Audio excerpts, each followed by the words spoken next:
Hey, welcome back to my channel. Here's how to organize your kitchen for eating healthier this year and beyond. So there's three methods that you can get healthier meals into your body, essentially. So I'm going to go over the top three aspects that you need to look for to organize your kitchen for any of the three methods.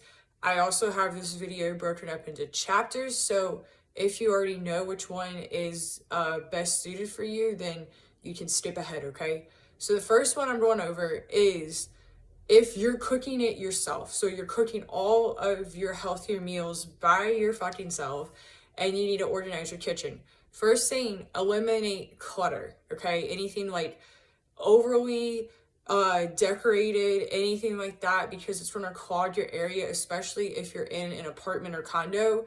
You're limited on space, so it's going to be really hard and frustrating to cook if you have too much shit in your way. So really eyeball what you really absolutely have to have on your kitchen counters. Make sure you have a lot of space, okay? Second thing is to get in the habit of routinely checking for expired food. This is going to get really, really disgusting, especially when you're working with stuff like produce. Really make sure you're buying what you're going to be using, because if you are constantly having to pull rotted food from the fridge, this is going to be really discouraging. To continue fixing the food yourself, you're going to get frustrated, you're going to get tired.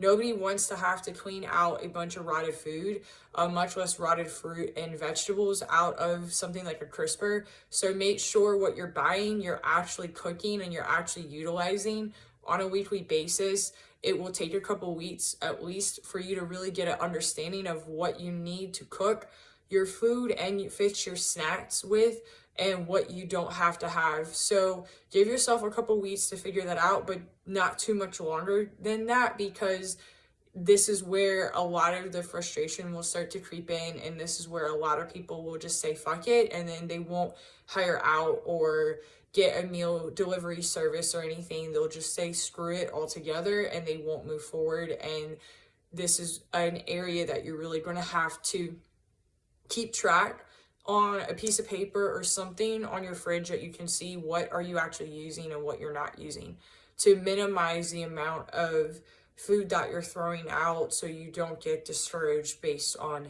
that. The last piece of advice I have for you to organize your kitchen if you're cooking everything by yourself is to make sure you're not overly hanging out and taking too much free time in your kitchen, because this is what happens in a lot of people with behavior patterns and stuff like that. If you make your kitchen too overly comfortable, then a lot of the time people will spend more time in there, which is also a good thing.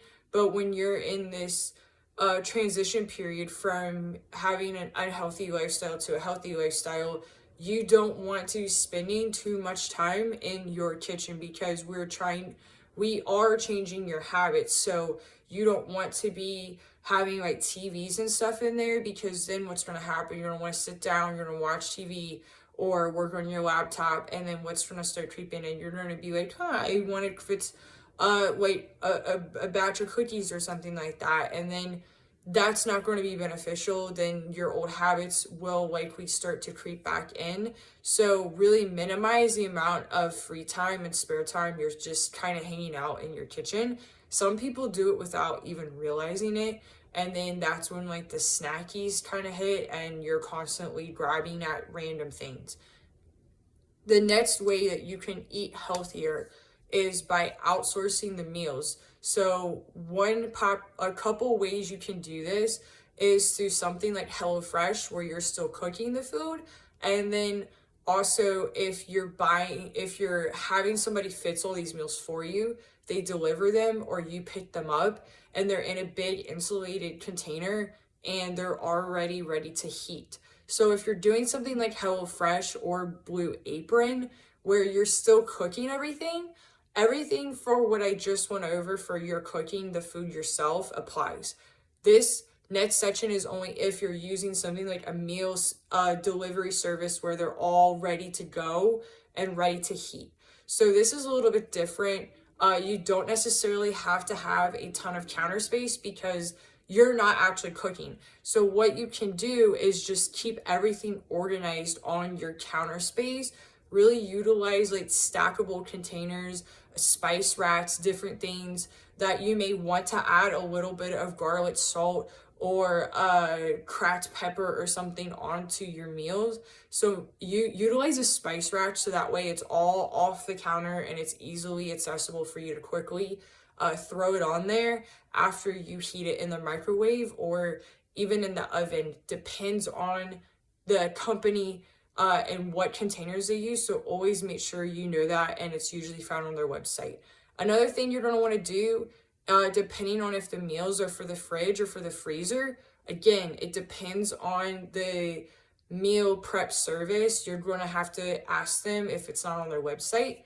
Some require refrigeration only. Some require to actually go straight into the freezer. So you're going to want to have at least 2 shelves completely cleared out. So you're going to have to use like your doors in your freezer and in your fridge to utilize for different things, like maybe snacks, milk, almond milk, things like that, that you would need for random snacks and things like that in the door.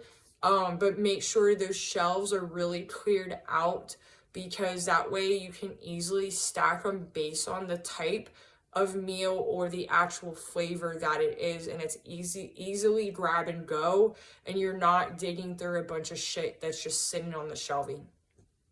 The last thing you're going to want to do is know what you're going to be doing with the leftover containers. Are you keeping them or are you tossing them? If you have a shit ton of Tupperware and things like that, you probably should not be keeping them because it's going to be cluttered. But if you don't have a lot of spare containers, maybe just having a spot in your pantry shelf where you have these spare containers if you were to ever need them. Some meal prep services do require them to be returned. I would always check with them, make sure they you know what their policy and what the routine for that is. The very last option to eat healthy is the least time intensive on your part, and that's to hire a private chef.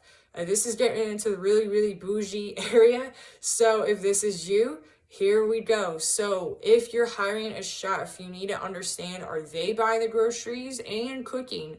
Or are you buying the groceries and they're cooking? If you're buying the groceries, you need to have everything in your fridge organized, labeled, so they know where everything is at. The same just goes into the second tip. Make sure your counter space and your cabinets too are very, very organized. We're talking labels in a lot of cases.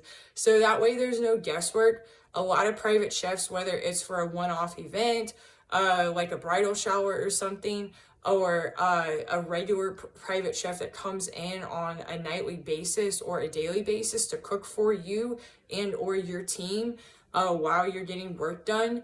A lot of business owners and people like that and celebrities will utilize this option. So make sure everything's labeled, it's clear where it's at, and there's no guesswork involved, so that way they can come in and do what they do best. The last tip that I have for you is make sure they know what they're cooking, so you can utilize like a binder and tabs so they know what meals to pull from by the week, by the day, and have that organized based on breakfast, lunch, dinner, healthier desserts, mocktails, cocktails, and snacks. If you're doing snacks, if you're extra bougie like that and you don't even want to put the hummus on your pita.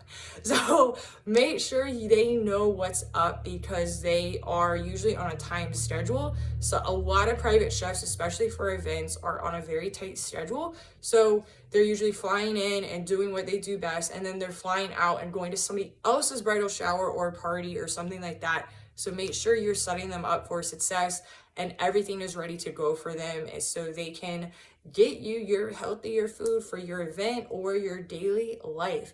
If you like this video, go ahead and smack that subscribe button. If you're looking to win your weight loss in 2023 and beyond, then look at the options to work with me below. I have a free class, a free challenge, and I also have my signature paid program, the Diet Killer Plan, where we set up your sustainable strategy for success and solve a murder mystery at the same time. I'll catch you later.